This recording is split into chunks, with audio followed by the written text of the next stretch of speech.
No sia abo mama wadwo ha eye Adom TV ebraso ese anwume no sia kasebo no yede ebrewe wei eye kasebo ne wokodai etwato na ensem na yede ba de mu akotene yado be kwa santemanti mu manhia aban ayar sabia na Comfort Teaching Hospital mojadem bia ye mu edidwuma no ne wo matotum enam se adwumafo no eti etua no eno edan chenso a FDA wo mo fa ehwe enuane ya yedie so enam pagifo eche tabo mo de ato celebrities so se wo mo emmo ensa no de ho dawro no ye Ghana fo nyina eyi die mu entia na edan chenso asofo no hwe nyina ma hoden sem so Dr. Matthew Poku Prempe na echese de esi ya na nka na edundum no na enye se toto na ECG wo mu bubu no alot shed ne momu no na eyesin to bi nei wo mo edi ho dwuma ensem ni bi eka we ho na nwumremedi enchem no nyina ebrew ese no nsia bem kasebo edwadie agodia pomoden eni aman hodro so nsem nyina no yakeka bomu ede brew dronhira edimanim yi edin amegye so ene abena pokuwa ahwennie mabo adwubiom ya no akọ adomonline.com nsem no de aka ye de agu ho amawo DSTV no eye channel 280 na Go TV eye channel 119 Facebook and YouTube ye live meba sisia ensem na se ema wa nano Jordan ne nansa na adwumafo mo ewo mojadan mu ahodo ewo Ghana fa na nyina wa yaresabia echese mo etietua nam so ama Comfort Teaching Hospital na manhia aban yaresabia ne nyina no mojadan efa ne de wo matotum adwumayefo a wo mo eye moja mu hwehwemu ewo asupiti dodo a atwa wo man hu ahia etuate aka ho bia manei obepie mu o manhia aban yaresabia ayarefo a wo mba wehwe wo mojam ewo yade ha wo mo nyina no wo mo ani aye wo mo ntoto medemena na aba yese me nkoda abo menya obi nhwe ma me akora no wo ntime sra wa da mensa ye na natwe ni hwe yen wo nura anura no wo ye wa ye fita medenaba yese me mfa na nkoda abo wo ma me obabre wa hena na me kofa da abo sika ntime sra nana the doctor for no se pebia wonye ma ayafo bia wo ba beji ayahwe na watoa so akọ laboratory akọhwe wo mogem ekire se ukọ abonten na se ukoye lab na ne boarding pa abonten ne boarding bisa me ko no mogem 6.7 ebi so hanso ke bia be cause bia 5 million and 6 million abonten die higher pa eno echi Adom kase ene Dr. Eric Kofi Edua wono ene ye Asante Regional Chairman ma Medical Laboratory Professional Workers Union bonkomo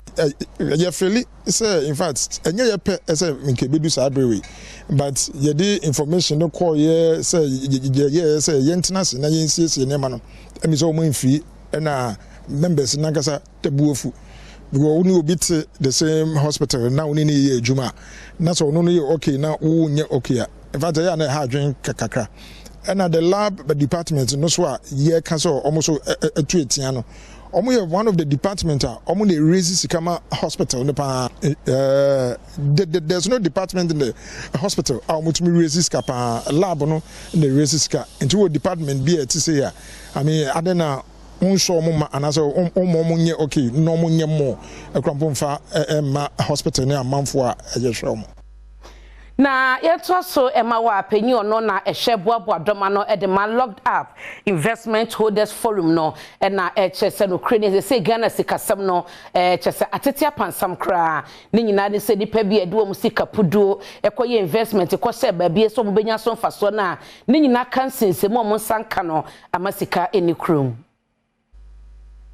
Locked Up Investment Holders Forum oyechere no ene bosome a wo mo akotwahia mu ewo aso ye hwo mai sika semso enim nanso so ye ne mpanimfo enka hwe emfa wasem no eho ebre ne wo betwahia ho no na convener woda ekoyi ano Dr. Edwana ne antwi echere mu se ka se o mai bi sika sem ejina yi anase financial stability a ebini wo mai Ghana mu sanse se mo ka sika sem ekoyi nanso o manfa wodo won sika akoti sika korabia wonya won sika ne ne asem na mo ka no entwa so mu market bi abeka say ye stable no na nye market yankofo sika hyem na omo nsenka na say market no ye stable market ye stable and they say go and come utumi wuram no ade waba anytime a person do ska contribute out koto anytime a person do ska bia akoje then you can say this is a stable market na market a usika shemu no de untumi nka say dey stable enti na me say omne World Bank any IMF any other donor partners no enkasa na omon press so say no munim say we kura na ho ha omon kire say asema wo honi tokro bi da hodeda DP aba no nti then or say financial market institutions be who batch wrong. It is almost normally IMF first financial stability fund no abwa. And what you carry to us to say nay a mobile crane yes what do sika be investment BM come I say one way investment no e nkokrane mrewa why we dwuma aduru best mfie aduonum eno so enya de ebeboa omeyi tino akoma yememu the habit of investment no akwa say empanifo no omo eko omonim empanifie so no e na investment no na mafo no 40 45 for say life start at 40 and so for 40 for no nyina na busa on say investment amowo ya he ebi afre 1000 unyemu 10 enti ube hu say investment no nya akwa empanifo but yes say say momo ma we enka say no nti ye nya investment no eye na medewo ekọ Supreme Court na ye ajagefo a etena dwom no asiginaye omasem ne se nipa bia wo mo tweseni wo mo etonyum dwuma bia omudie ya amadodo na anise o mai beka som ye celebrities no wo mo ni kwan se o mo bebo ensa no de ho dawro wo mai mu FDA academy bia atwam ama ebi mu de o mo kogina court asisudua eso mo for FDA so wo ye celebrity a untumi emo ensa no de ho dawro Supreme Court sigina ya temuafo dodo ejitu mu a waje FDA nhyehyeye atomu se wonmu anipa ni mu pa se ye TV so social media so kasafonyini so emfa wonsa enhye ensadwumadie bia mu enkankan ene se wo ya advert ede ama wo mu see you with that black culture music ano Magdalene Tenosai ene this ansem ikodan court a bosomi dunkuno a court etena asasemi so watimi abo awie ni yofoliate ene ko gire mu ma nipa ko this asem ikodan court. To win or lose, the outcome was to have a better interpretation of what we can do and what we cannot do. And in this case, we still don't know what we cannot do or what we can do. So we'll still go to FD and talk it out and see if we can have a better structure of what should be done or what can be done, what cannot be done. I mean, personally, if there was a commercial advertising or advocating for kids to drink, that would not be good, or seeing it in a certain way. But if we can have any other means where we can safely work with the brands without really getting to the kids, that's also fine. So we can definitely sit down with the FDA and see how that can be done. And which director of the Legal and Corporate Affairs and no Food and Drugs Authority, Joseph Benny, Echiremua, sa 10 years Supreme Court ebui ejinaya wo mu si he na abesi so pepepe ama wo mu. We'll very soon have a bit of clarity on that, because some DS they claim that it is not coming from Ghana, but we know when we watch the World Cup, they never advertise. To what limit? So that is what will happen in Ghana as well. No matter where you are operating from, once you are airing within the space of Ghana, you cannot advertise alcohol using a celebrity or a well-known personality. So we'll tackle one at a time. So if we know that this is one source, we'll deal with. Kwanche for penya be de chire ya no ne dwumade ewo enuane efamo ewo FDA Roderick kwabena dade ajeyi ene de eto so sesa gina ya wo masie ya wote ho enkomoyi no enye se wo mo ema obi anu aduane abodo da bi ne mum eye Ghana fo nyina yi edi enti ena wo mutusa na mo no.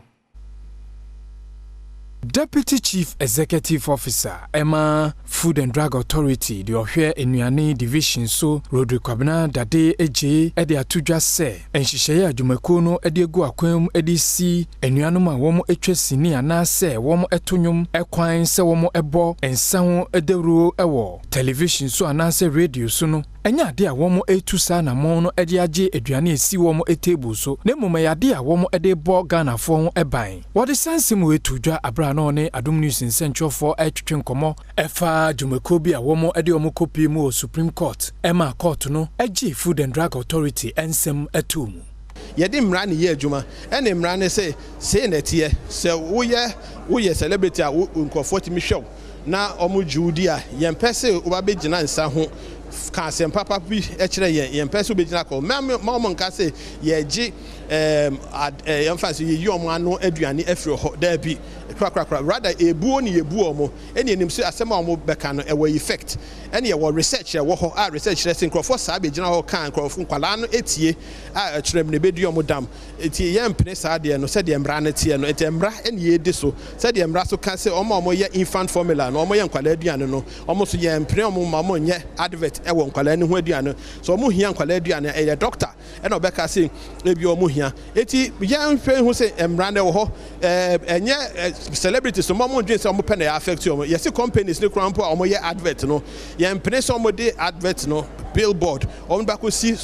school ho baabi school bi wɔ it should be away more than 200 meters away from the school it is not allowed we won't say alcohol and say yɛmpene sɛ advert no yɛbɛyɛ no before 8 it should be after 8. Na adom kaseɛ yɛahwɛfoɔ ɛbɛkaeɛ a yɛbɛbɔ wɔ amanneɛ sa akwada ɛfrɛ no Pakwesi yɛ a wanya mfie dumienu na ne din ankasa no ɛyɛ Frank Akwesi antwi ɔyeraeɛ ɛwɔ Agona Asante Agona Important Ward mana okodi posifoɔ ensɛm nyame adom akwada no ahunu na busua ama abusua si ahunu no a wo mu nyina aka bɔ mu fɛfɛɛfɛ na wo hwɛ sɛdeɛ mu ama ne bɔ no atie no a na Pakwesi nua bɛma na ɛno kye soso no ne maame na wo mu hunu no ene social welfare ne fa ɛwɔ Asante Agona ɛno mu nyina ɛde enka bɔ mu kɔhyia yɛ nigye ayɔ fɛw so ne nyina beto dwabra adom kaseɛ ɛde asɛm yi ɛto ɛmonten so no yɛna obi bi ɔboayɛ ma akwada hu na busua no ase megina ensɛm so ne matwa ho me ba de aka ɛwɔ kye ne beto aso mame ma wakwa ba na me na wase sɛ oguso a ɛka me ho na yɛto so ama wa na oba abibre mu fa ha sei no a afibia no enipa enam enuane mu enkekanwa ye wo mu edi ebi won ma na yankra ne yie na sintobi abam na ede yare aba nipa bɛyɛ opepe ediokron baako 91 million na wo mu eyare ewo mu a ebekɔ wieche na enipa bɛsɛ empem ohane aduasa enson 137,000 na efamu ewu na mami oye programs director Edema World of Organization na edin semi etujwa Afiwe World Food Safety Day, a Food and Drug Authority, Edi Jumedie Eshishe So Ewon Kraino, O Jumedie Aseno, Program Manager, Non-Communicable Diseases, a World Health Organization, Dr. Joanna Anson, Edi Tujwa Se, Yeshare Ebibimamua, Enipa Womo Enya Yare, Efi Enuane Womo Ediewuno, Eye 91 million. Afibiemu, ne Hube Hia Se Abaino, Ene WHO Beka Boom. Globally, an estimated 600 million suffer from foodborne illnesses annually, with the highest foodborne disease burden in Africa and Southeast Asia. In the African region alone, 91 million people suffer from foodborne diseases annually, resulting in 137,000 mortalities, which accounts for a third of the global death toll. The most affected are vulnerable populations, such as young children. Foodborne illnesses are usually infectious or toxic in nature and caused by bacteria, viruses, parasites, or chemical substances. Deputy Chief Executive Officer of World Food and Drug Authority, no NHF Food Division, SO Rodri Kwabena Dade Eje, enso editu just say. Yeah, kasi ya betna sini ya si ya behwe omo de sebe ye friend heavy metals egu ensuo ni mu ne ye beka si ye be blame omo a ye hia si ye nyina ye beka bom ye ne ahemfo ye ne ye friends obi friends opinion leaders ye ne police ye ne army ye ne food and drugs authority ye ne environmental protection agency enye emra a ye ba betnetre ya tane ya blame obi hia se sasi ye tena sini ye dwen se de ye no ebe boy ana na beye abosome pinwa na enkania dundum baye ma dodo na ho kire wo mo na ehon sem ekoye den Ghana for kasa ye pa eno na ne so afo no hwanyi na mahoden sem so Dr. Matthew Opoku Prempeh dia betudwa esenkania dundum na baye no na enye dum so asem wo da bi ya na chese ECG wo mo ebu no tototote mo manfo ne mom wo haw kakra ene baye a wo motumi aso ano Ebre kakra nsemu nie no anyina mahoden edundum akoso ewo man mu a edin sunsuan so obani bebre ababejai manfo enuma ahodo a woye so abra Dr. Matthew Opoku Prempeh yeso afo a wo hwe anyina mahoden sam so ekomra hye bedwam anu wo yi nsem bia no ene wo kire ne nam so nti a na nsen anyina mahoden no enyina so ewo man mu. Consumers were experiencing outages due to a number of factors. That included localized outages due to overload on lines and transformers. Mr. Speaker, there are certain areas in this country that all of a sudden the number of people resident or the businesses that have accumulated, especially I can give an example of parts of East Legon, which was a purely residential area, now has become one of the major business districts, increasing power consumption, thereby hampering the existing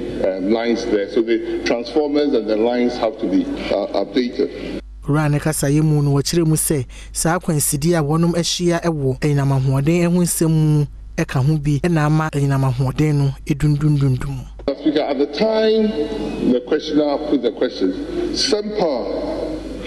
had an emergency valve leak, which meant a complete shutdown, losing immediately 340 megawatts. That also contributed. And then, last but not the least, planned maintenance on Amandi power plant was also ongoing at the same time. The emergency outages, sometimes also requested by a grid company, had contributed. So there was a myriad of factors that unfortunately had happened that were causing power outages in different parts at different times. The reason why ECG went further to say that they were not load shedding, because most of those instances were not planned, and so they couldn't have come up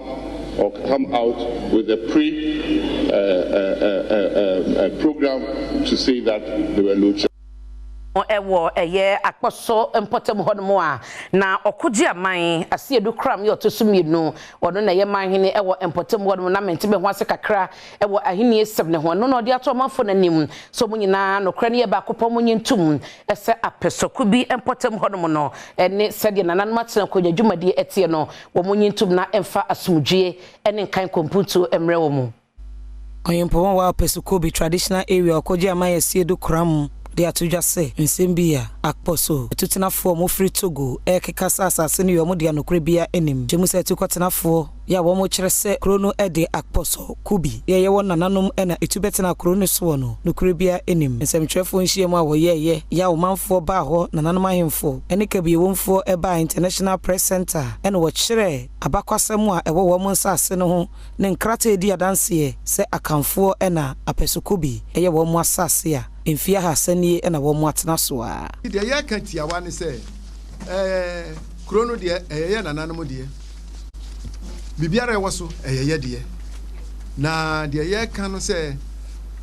ma obiara nyentum na de omo ba ha betra ase keka ye ni nyina no enya no kware ye ntro e no mba bi di ye na mo nkrata ye nsema ya kan nyina so no nkrata da so o hwa ahensie chieftaincy acts the Omochichi Regional House, Omotiti District Assembly, Municipal Assembly, need the account in Yanano, and Krata in Yana, dear Dasu Apisukubi. Fasa Quanyano so edit woman for himself some G, and here, no de to apostles for and him say, when you no craning to now when you went to be a da one terminal, one tungu, one tenasum Jimo said ye, a free fee near one watananoa. There are some Jenny Yepe, said the no better was some Jim because baby has some Jenny, ya nam pontu niho. Ye kan mpontu juma ye nyina no oba apsoku bia ya ye mpontu juma bebre apsoku bia kura enne e kra be nyuma ekoso nso mo nkwa sefo juma ye wi a ye ne omo na chimpo pepe wo mo mpo disen ye ena sese kura aware abam ya ne omo aware a yawo afra enti ya de ready say nenne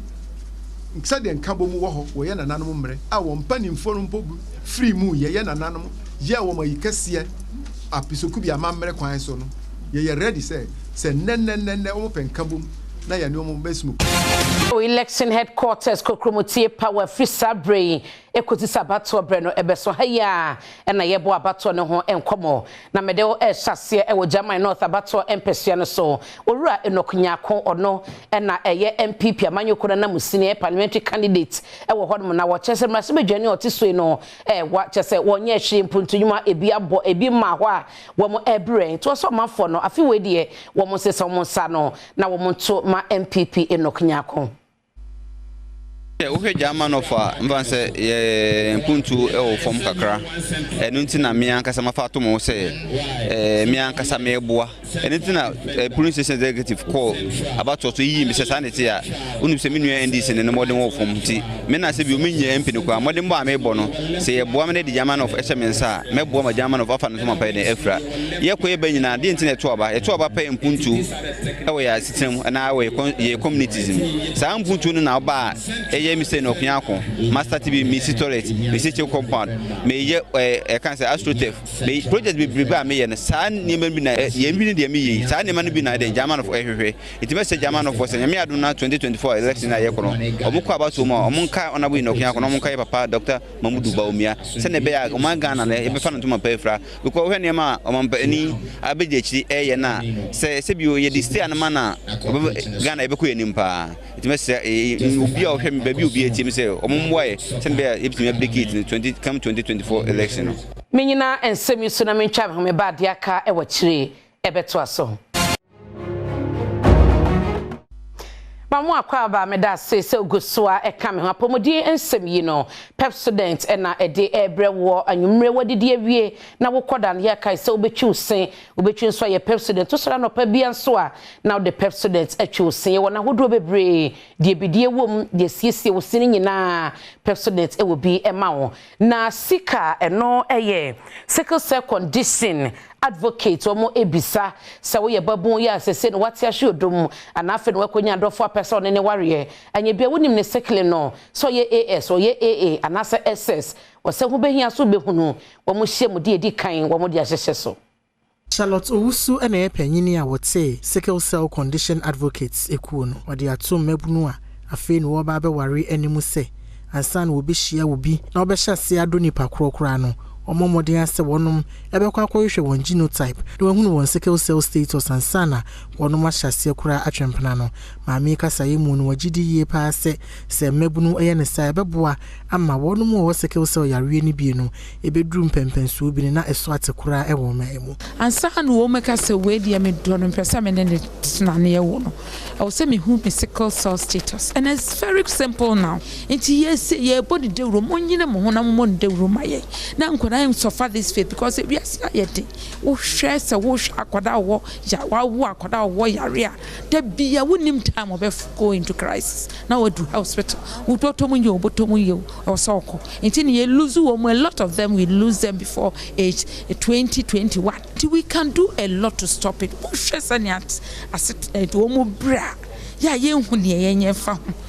Dr. Mavis Sechi, acting head of the Health Promotion Unit and our Ministry of Health. Watching Nipadodoa, one of our sickle cell yare, our Maymuno, and what they are to just say, and who been here 7 phone in Abecam, Wabumu, and what Boa Sebeya Sayari, beats me at the soul, a woman. The fan and Kuala bear 100 a mumienu ebe sickle cell. And I fa nipa 4 bia, omumubako be sickle cell traits. Nina chese omunyanya sickle cell nina but omo AS nti ye fa nipa 4 one of them nipa bako out of 4 ebe sickle cell traits ibe hia so bia ebe ba mu bi because ne tiani se nipa bako anase kuo bako to say ministry nkwanti minye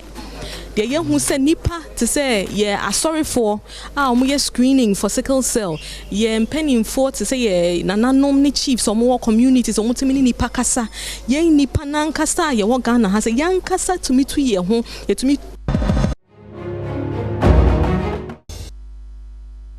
na yeto aso de wako ejwadie emu ensemu asofo no na hwe enyuma na eno achi so no adansie ehosem eye kojo opon enkroma wode atudwa saban gusoa etoto nyema ye nche wo moba abayi eye ankrankra ni bako a obekwa ko wie saglemi adan na akanwram no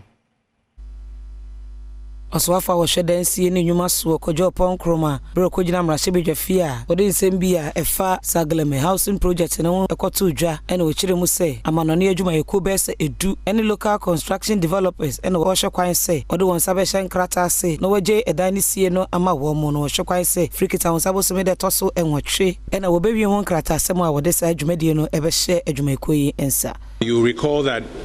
government initially took a loan of about $200 million to build 5,000 housing units. 1,506 were partially completed, and that's what you often see at Saglemi. 3 major components that were missing: water, electricity, and sewage works. When the Ghana Institute of Surveyors did the assessment, they said we needed about $100 million to complete this 1,506, and government took a decision that within the difficult financial constraints, it's very difficult to find that extra $100 million after $200 million has been spent. A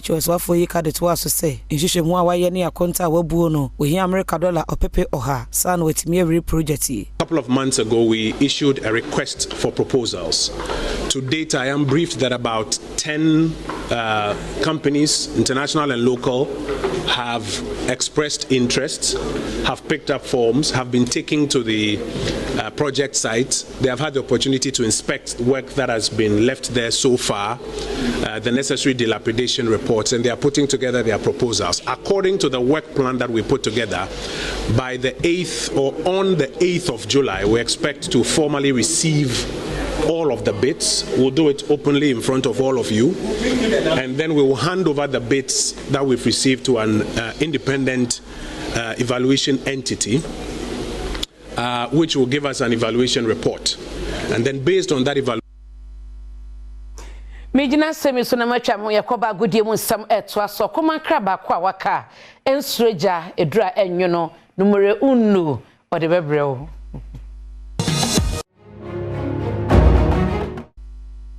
Na se ogu social Adom TV na yemfa agodie mu nsam so ento aso mfa ma na yebehyaase e the Free Ghana Football Association penipa wo no na yato no so abase president Eyura Ket Edwin Simen Okraku enenei wode ensem kakra etudwade a kire mrase bedwemfo se ommomode adase sports akande titiripa ye football no se yago prama se ye bebie betreni no ombetimi ahyemu kana moman etimi enya bebrebe. It's important that we need a charge for better playing surfaces for our footballers. That's the only way they can play quality football and to show what they have. Mr. Speaker, if you don't have good players, excellent playing surfaces doesn't really matter. If you have top talents like we do have in Ghana, they need excellent playing surfaces. And it is a clarion call. Mr. Speaker, I will leave with this House. Eti nese we ensemo Kets Edwin Simen Okraku FA president wode eto aban no anim yeguso edi echede be kombia na de honsem so ebebro na mamemfa o enwie ewo GMPC Ghana's fastest human jumedia womo ekita Orarex Brobe ene ni team mo ema debiata omde sa jumedia bro na wotwe wie yenso no na kopiem obaba era sports table na nda form kra emende yenya ekunini fofra omonso eba behim franka na se ba na merkatuma se adwuma no cho ewonto asoman bebi bia ba na wieye ewokumase no na mmemu ane maaya omode omahuji mu nyina abo mo ho wadene a ye bo omaba so ena fe medals no ye de tu omukomu a omonsasa ka omachede ewo mema no seniors no Smaila Isa ene di kane Isaac Safo etoso mienu ena George Apia etoso miensa afi mana famu ho seniors no nso Beatrice Boachi ene di kan Aisha Ibrahim etoso mienu ena Christina Yeboa etoso miensa ba nyi we na mani wo so pi na mani wo we so de ba manya we no nti de da mani na medwen ho mo a metru the windfall from this would say that it's been a super journey for us. Abusama menfa nsem no ensi ewa na sister part abuna pokuya ahwene emfa dia kanso ento asoma mede ni Covistone okumankra ba ko amaka ensiroja adura enyono nomere 1 sheshe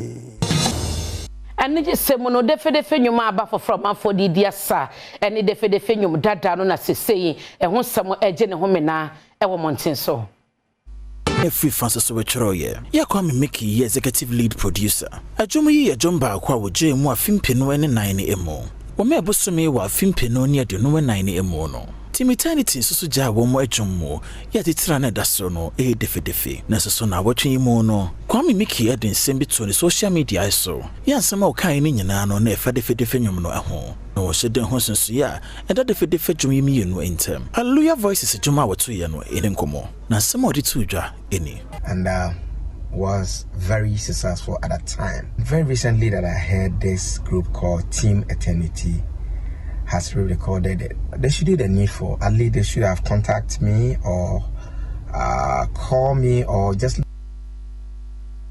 Yejina so ene anwumre no sia kasebo ni nyina no yemfa ensi Pepsodent na eboa ye ne yese aye kama ye no monka nyina adwane kaka no so etuase eye Pepsodent anwumre wodede wi akoda ya fa chusen anopa so so anopa na de chusen Pepsodent enkwada ede chiwo sen empanyifo so ede chiwo mosen edinya megye so ene abena pokoa a renie madawase ama mu ene hye makrao